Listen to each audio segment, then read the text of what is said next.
Hello दोस्तों, स्वागत है आप सभी का आपके अपने चैनल स्पोर्ट्स की बात में। तो हम बात कर रहे हैं पाकिस्तान वर्सेस बांग्लादेश, जो कि पहला टेस्ट मैच चल रहा है वहाँ पर रावलपिंडी में। तो जो टेस्ट मैच चल रहा है उसका तीसरे दिन कल ख़त्म हुआ, और तीसरे दिन का खेल ख़त्म होने तक जो पाकिस्तानी बॉलर्स की जो पिटाई हुई है वो एक अलग ही लेवल की पिटाई करी है लिट्टन दास और उनके खेमे ने। क्योंकि जिस तरह से लिट्टन दास ने बल्लेबाजी की है वो देखने लायक बल्लेबाजी है। नसीम शाह के एक ओवर में उन्होंने 18 रन मारे, और एक छक्का तो ऐसा था जो ग्राउंड के बाहर ही चला गया, बॉल ही नहीं मिली। तो जिस तरह की बैटिंग लिट्टन दास ने कल करके बताई है, और तगड़ी बैटिंग करी और पाकिस्तान की बॉलर्स की धज्जियां उड़ा दी है, वो देखने लायक था। क्योंकि पाकिस्तानी बॉलर अपने आप को नंबर 1 बॉलर मानते हैं, और शाहीन शाह अफरीदी, नसीम शाह, इस तरह के बॉलर जो कि हमने देखा है कि कितने बड़े बड़े टूर्नामेंटों में खेल चुके हैं और किस तरह की बॉलिंग करते हैं। तो उन बॉलर्स की जो पिटाई हुई है वो गजब की पिटाई हुई है। शाहीन शाह अफरीदी की हर ओवर में 5 से 6 रन जा रहे हैं नॉर्मली, और कोई विकेट उनको नहीं मिला, और कोई बॉलिंग में वो धार नजर नहीं आई। इनसे अच्छी बॉलिंग दूसरी अदर टीमें भी करती है, और इंडिया की तो बहुत दूर की बात है, बुमराह वगैरह तो काफ़ी आगे है इनसे। तो जिस तरह की बॉलर्स ही अपने आप को बताते हैं कि हम इतने बड़े बॉलर्स हैं, उस तरह की बैटिंग जो लिट्टन दास ने इनके सामने की है वो खतरनाक बैटिंग थी।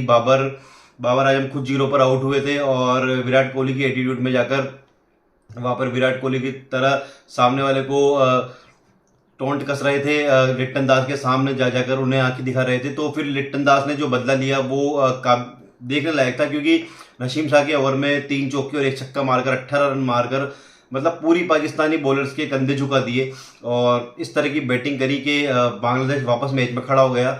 बांग्लादेश एक टाइम पर 318 रन बनाकर खेल रहा है, और 5 विकेट के नुकसान पर।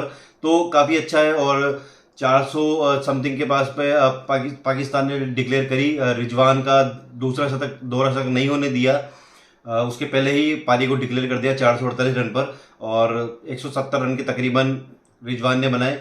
तो अच्छी बैटिंग करी, लेकिन पाकिस्तान की एक बात और सच सामने निकल कर आ गई कि शुरू में जो घास दिखाई गई थी पिच पे की बॉलर्स के लिए मदद पीछे, लेकिन वहां पर कोई ऐसी बॉलर्स के लिए मदद नहीं है। सारी की सारी जो पिच है वो बैटिंग के लिए बनाई गई है, और बैटिंग के लिए पीछे। और वहां पर हमने देखा कि किस तरह से बाद में रिजवान और शोध शकील ने शतक मारे, और किस तरह से पाकिस्तान की इनिंग्स को आगे बढ़ाया। तो उसके बाद जब बांग्लादेश बैटिंग करने आया तीसरे दिन, तो गजब की वहां पर बांग्लादेश ने बैटिंग करी। हालांकि उनकी स्टार्टिंग में शुरू में विकेट गिर गए थे बाद में, लेकिन उसके बाद काफ़ी अच्छा कमबैक किया और तगड़ी बैटिंग दिखाई उन्होंने। और लिट्टन दास और मुशफिकुर रहीम ने जो पार्टनरशिप करी है वो काफ़ी तगड़ी पार्टनरशिप है, और अभी भी वो नॉट आउट है। तीसरे दिन के खेल के अंत में भी वो नॉट आउट रहे, और आज चौथे दिन का खेल शुरू होगा। तो जो पाकिस्तान के बॉलर्स हैं उनकी ऐसी हालत है कि उनको समझ नहीं आ रहा है कि वो क्या करें और किस तरह से इस मैच में वापस कमबैक करें। क्योंकि नसीम शाह और शाहीन शाह अफरीदी जैसे बड़े बॉलर जो कि पाकिस्तान मानते हैं, और उनकी जो धुलाई हुई है वो गजब की धुलाई हुई है, और बाबर कुछ नहीं कर पा रहे। और इसके अलावा जो पूरा पाकिस्तान है वो भी निराश होगा कि जिस तरह के बॉलर्स पाकिस्तान बताता था कि हमारे बॉलर इतने बड़े हैं कि बुमराह उनके सामने कहीं नहीं हटते, कोई कहीं नहीं हटता। तो ये तो बहुत दूर की बात है बुमराह वगैरह की, तो पहले खुद अपने गिरबान में झांक के देखें किस तरह के हमारे बॉलर्स और किस तरह की परफॉर्मेंस वो दे रहे हैं।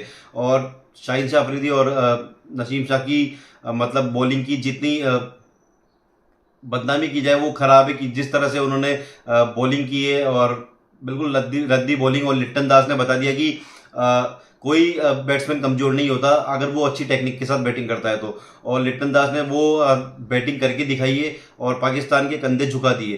तो दोस्तों अब आगे आने वाले दिनों में चौथे और पांचवें दिन में क्या इस टेस्ट का रिजल्ट आएगा, क्या इस टेस्ट का प्रोसेस रहेगा, हम आपको बताते रहेंगे, और कहाँ पर ये टेस्ट जाकर खत्म होगा। तो इसी तरह हमारे वीडियोस को कमेंट कीजिए, सब्सक्राइब कीजिए, लाइक कीजिए। Thank you so much.